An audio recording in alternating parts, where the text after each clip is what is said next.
Joseph est mentionné dans la Bible pour la dernière fois, quand Jésus avait 12 ans.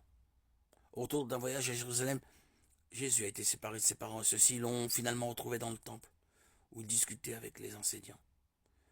Curieusement, cet épisode à l'occasion duquel Jésus a affirmé qu'il devait s'occuper des affaires de son Père céleste est la dernière référence qu'il fasse à son Père terrestre, Joseph, Luc 2, 41-50.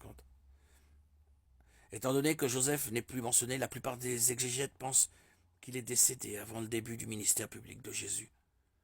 Joseph brille par son absence aux noces de Cana, Jean 2.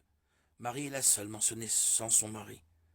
Peut-être Jésus a-t-il dû rester à la maison jusqu'à l'âge de 30 ans pour s'occuper de sa famille.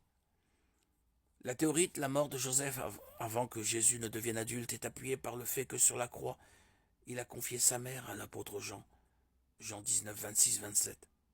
Joseph était certainement décédé au moment de la crucifixion, sinon c'est à lui que Jésus aurait confié Marie. Si son mari était toujours en vie, alors il aurait incombé de sa responsabilité de s'occuper d'elle.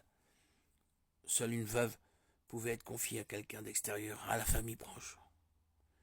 Certains pensent aussi que Joseph est décédé peu après le début du ministère public de Jésus.